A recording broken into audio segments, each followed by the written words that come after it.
Stella stares at her phone, watching an Instagram reel of her and Kingsley kissing under fairy lights. The caption reads, #couplegoals. If your husband looks perfect on Instagram, he might just be running a brand, not a marriage. She didn't marry a man. She married a marketing strategy. And now she can't tell if their wedding was a memory or a brand launch. Stella's life looked perfect. To over 1 million followers, she was living the dream. A fairy tale proposal. A picture-perfect husband. #couplegoals. Every post told a story of love, luxury, and emotional intimacy. Her followers adored her life, curated and romanticized, one filter at a time. Kingsley, her husband, was seen as the perfect man, affectionate, stylish, deeply devoted. But off camera, things felt off. Kingsley barely looked at her. When they weren't filming, his warmth disappeared like a camera flash. They hadn't eaten together in weeks. Yet just last night, they shot a cooking video in matching aprons. Their meals were silent, their bed cold, their connection staged. And yet, Stella scrolled through the comments every night. Thousands of women envied her, saying things like, "God, when?" She replied with heart emojis, even as her own heart cracked quietly inside her chest. Because deep down, Stella had a sinking feeling she wasn't in love. It was just marketing. Some men propose for love. Kingsley proposed for metrics. The day Kingsley proposed, the video hit 2 million views in under 48 hours. A perfectly lit drone shot, a rented rooftop, a choir singing Perfect by Ed Sheeran. People said it looked like a movie, a real-life fairy tale. But what they didn't know was that the entire moment had been scheduled on a Notion board. Brand collaboration emails had gone out before the ring even arrived. Stella hadn't seen the signs back then, or maybe she had, but chose to ignore them. She remembered how he kept adjusting his shirt, not out of nerves, but for aesthetics. How he whispered, "Wait, wait, stand to the left. Better lighting."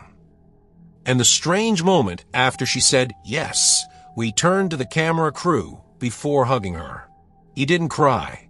He didn't shake. He didn't hold her like someone overwhelmed by love. He held her like a man closing a campaign.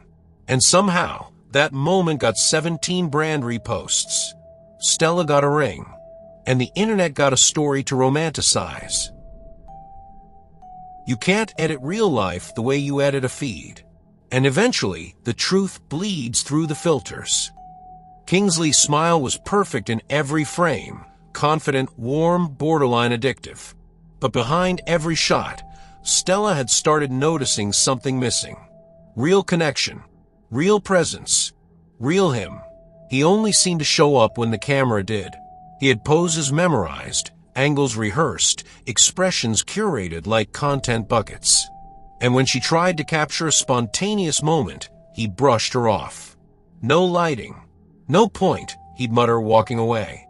More than once, she caught him retaking selfies, alone, adjusting his jawline and checking engagement stats like oxygen levels.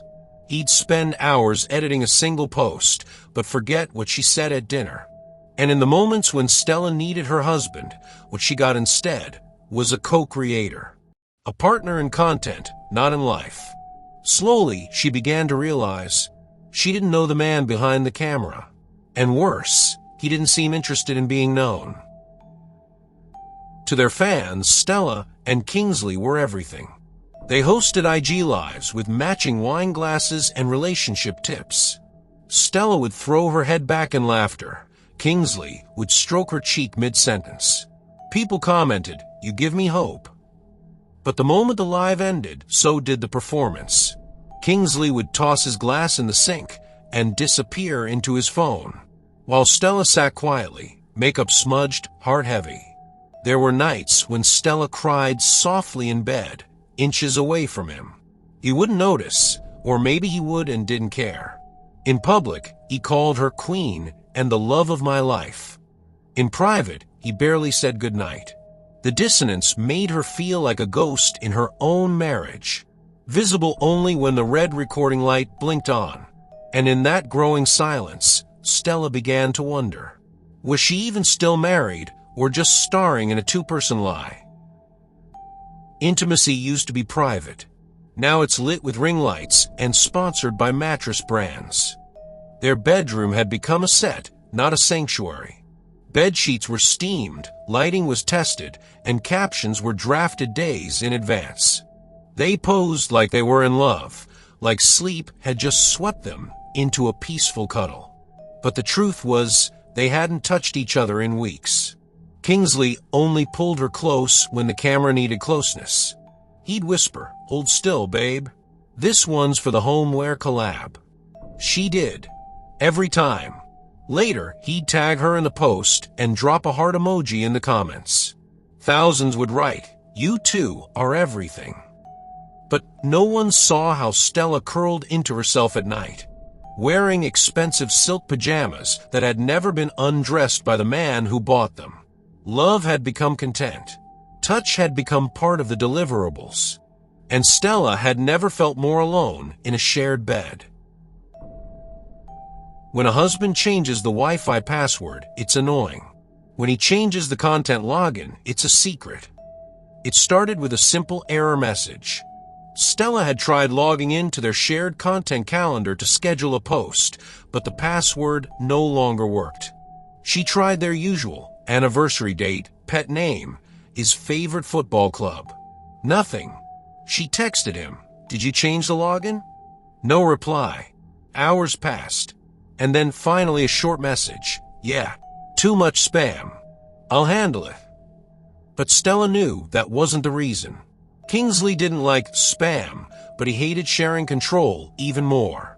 Overnight, he had locked her out of the only space they still collaborated in, their digital life. Now he was managing the story, curating their marriage, without her input. And when she saw a new reel go up later that day, a video of them laughing over coffee, one she didn't approve, it hit her. She wasn't his partner. She was just part of the product. The scariest kind of heartbreak is the one hidden behind filtered joy and sponsored smiles. That morning, they fought in the car for 45 minutes. Kingsley had forgotten their anniversary again. Stella cried. He stayed cold. By the time they arrived at the cafe for their brand brunch, neither of them had spoken a word. But the moment the camera guy showed up, Kingsley's arm wrapped around her. "Babe, smile," he whispered, voice sugar-coated for the camera. She did. Her eyes didn't. Later, the photo hit Instagram. Comments flooded in. "You guys radiate happiness. My dream couple." Kingsley reposted the compliments to his stories. Stella just stared at the screen, numb. No one saw the fight. No one saw the silence. They only saw the matching outfits, the heart emojis, and the illusion. Because on social media, even pain wears highlighter. The truth doesn't always come crashing in. Sometimes it slips through a comment, a like, or a late-night message. It wasn't a full-blown affair, not at first. Just one suspicious comment. Then two. Then a reply that sounded too warm, too personal. Stella clicked on one of the profiles. Pretty. Young. Influencer energy. Kingsley had liked almost every photo. Commented under a few. "Fire, fire, fire, too stunning," he'd written. He never commented like that on Stella's posts. Not once. One night, while he was asleep beside her, Stella checked his iPad. No password. Just curiosity and gut instinct. She found a folder, collab prospects. Inside, dozens of screenshots. Women. Brands. Locations. Only some were business. The rest? Clearly not. She thought she was his forever. Turns out, she was just part of his business model. It was just a glance while cleaning. Behind the closet door, Kingsley had set up a planning board, color-coded and precise. Next campaign, audience engagement, Q4 projections. Under brand vision, he'd listed authentic black love, consistency, couple goals. And beneath that, Stella equals warmth, trust, relatable beauty, strong woman archetype. Like she was a brand element, a marketing prop. She wasn't his wife in that plan. She was an asset, a likable face for partnerships and pitches. Stella stood there, frozen, while the dots connected like pins on a crime board. He hadn't just curated their photos. He'd curated her. And she'd loved him, not knowing she was just good for the brand. When a woman stops performing happiness, she starts reclaiming her truth, one expressionless photo at a time. The comments didn't notice at first. They still wrote, "You too are glowing, and Stella is always so graceful." But if you looked closely, her eyes weren't soft anymore. She had stopped smiling, not out of spite, but survival. Every photo became a silent protest. Every shoot, a slow unraveling. She no longer leaned into him, no longer touched his chest mid-laugh. She just stood there, still beautiful, but emotionally absent. And the brands? They began to ask questions. Can we get more warmth from her next time? But Stella had already turned off the warmth. She was done pretending. Sometimes the truth doesn't arrive as an explosion. It arrives as a whisper and a question. It wasn't romantic. The message wasn't flirtatious or invasive. It was observant. A woman, follower since year one. She wrote, "I followed you for years. You don't smile the same anymore. Are you okay?" Stella stared at the screen for nearly 10 minutes. It was the first time someone saw her beyond the filters, beyond the presets and paid captions. She didn't reply at first. Just reread it. Twice. Then again the next morning. Then she finally typed, "I don't know, but thank you for seeing me." It felt real. More real than anything she'd said to Kingsley in months. You can't build a brand on a lie and expect the truth to stay quiet forever. Kingsley started reviewing every frame more closely. "Smile, babe," he'd say between takes. "Fix your face," he'd whisper when no one else could hear. But Stella didn't fix anything anymore. She wasn't angry, just done. One day, he pulled her aside during a shoot. "You're tanking the brand. People are starting to notice." She looked at him, not with fear, not with guilt, but with a calm so unnerving it silenced him. "I'm not the brand," she said. "I'm the person you forgot how to love." And then she walked back to set, unsmiling, unshaken. It's one thing to live a lie. It's another to watch it celebrated by strangers who don't know they're clapping for fiction. Kingsley had scheduled the anniversary post weeks in advance. He even hired a freelance writer for the caption, heartfelt, poetic, and hollow. Stella didn't even see the draft until it went live. "For years of laughter, growth, and unconditional love," it read. Except there hadn't been laughter or growth, and the only thing unconditional was Stella's silence. The post went viral. Brands reshare it. Comments poured in. Relationship goals. God, when? Stella didn't correct anyone. She didn't comment, didn't repost. She just scrolled, then locked her phone, and for the first time, deleted the calendar reminder for their anniversary. You can manipulate the narrative for only so long. Eventually, the audience notices the cracks in your performance. It was buried between 300 plus comments. But Kingsley saw it. A simple observation that unraveled the illusion. She looks exhausted, like she's trying to escape the picture. Others started liking it, then echoing it. Is it just me, or has Stella been off lately? Something feels fake. Kingsley panicked. He messaged Stella, "Can you comment something nice?" Just once. She left him on read. That night, he archived the post. But it was too late. The algorithm had already done its job, and the internet had begun to turn the mirror back on him. He thought the brand was him, but the audience had fallen for the illusion of them. It was a skincare promo. Normally, Stella would apply the serum on his face, laugh at his expressions, kiss his cheek at the end. Now he was solo, stiff, mechanical, Forgettable. The shoot dragged. The energy was flat. The client smiled politely, but looked distracted. The final video posted and flopped. Where's Stella? This feels off without her. Low-key giving breakup energy. Kingsley tried to ignore the comments. But deep down, he knew. He was never the brand. She was the soul. He was the strategy. The most honest moments aren't shared online. They're lived, quietly, freely, and without hashtags. No filters. No sponsors. No Kingsley. Just Stella with real friends, in space that didn't demand a caption. She laughed. Really laughed. Not the pretty smile she perfected for followers, the kind that wrinkles her nose and closes her eyes. A stranger at the exhibit caught it on their phone.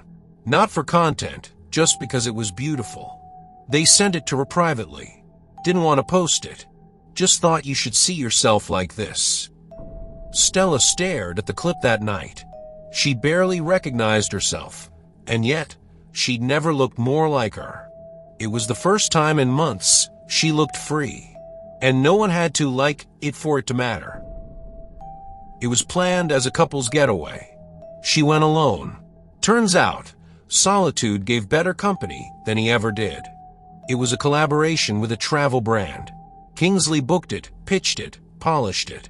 The perfect reconnect and reset campaign. But by the time the flight arrived, Stella had mentally checked out. She boarded anyway, alone. Didn't tell the brand. Didn't tell Kingsley. Just went. Took photos of the sunrise for herself, not for content. Ate breakfast without holding hands across the table. For once, she wasn't performing love. She was remembering how peace felt. And when she sent the brand the final deliverables, Kingsley wasn't in any of them. The message he thought would fix everything landed where it belonged, in the forgotten space between relevance and regret. He wrote it at 2:47 a.m. I'm sorry I made you a product. I forgot you were a person.